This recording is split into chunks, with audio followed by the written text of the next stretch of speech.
Station ID number 1. This is Amy Kuney on Uneon Radio. Station ID number 2. This is Amy Kuney on Uneon Radio, the only place mixing music, people, and life. You are listening to Amy Kuney on Uneon Radio's interviews. Question number 1. There are a lot of moments like that. I think moving to Honduras with my parents when I was 14 has probably done the biggest job of making me who I am today. The experience of just living in a third world country, learning a new language, all of that really broke the mold for me and at an early age set me apart from other people my age and helped me, I think, mature faster, if you will.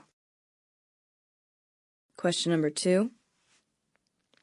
I think music definitely has a strong pull in many cultures and many countries. Music can start revolutions, but I don't think I would go so far as to say it changes the world, but it definitely makes it a better place.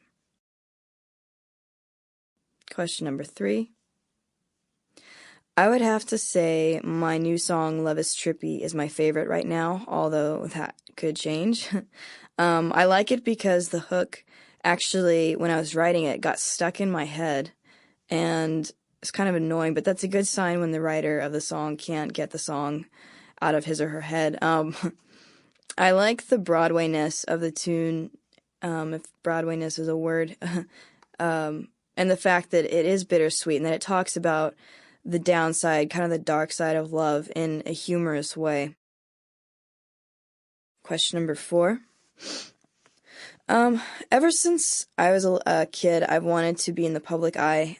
When I was 12 years old, the Hanson brothers came out with Bop, and they got, huge on the pop charts. And we actually knew their family. We were in the same church/homeschool group in Tulsa, Oklahoma, which is a big city for kind of people who started homeschooling. We were some of the pioneers, along with their family. And it was just cool to see them blow up because I realized that if you wanted to get in the public eye, you wanted to get in the spotlight, you didn't have to be untouchable. You could just be a normal person and be, homeschooled and come from Tulsa, Oklahoma. And that was cool to see. And that had never occurred to me that just, anyone could do it.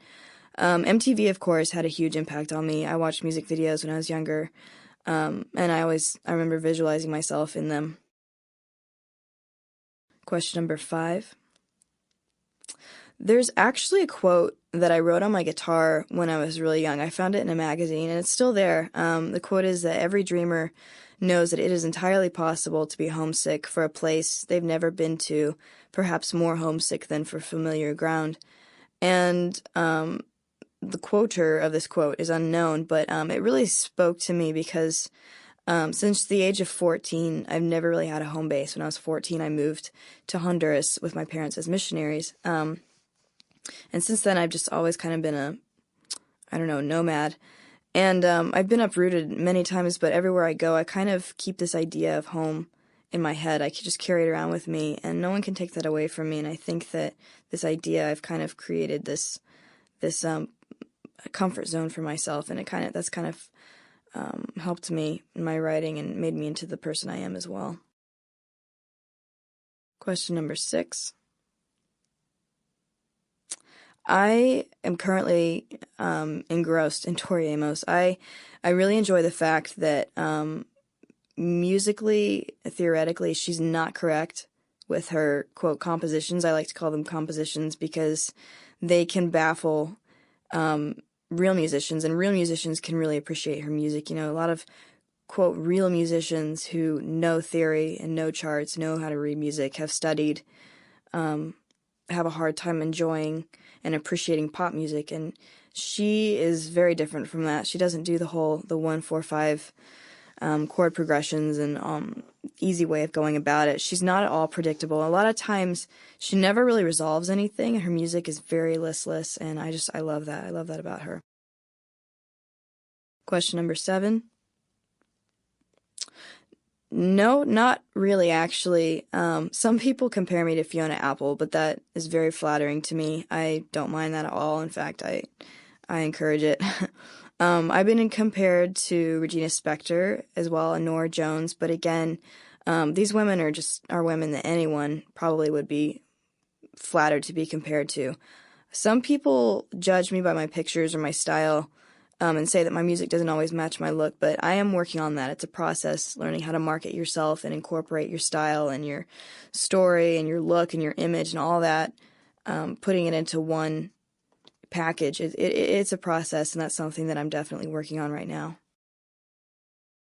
Again, this is Amy Kuney. If you'd like to know more about me, you can visit my website at www.amykuney.com. And just for your reference, my last name is spelled Kuney. You can also check me out on MySpace at www.myspace.com/Amy.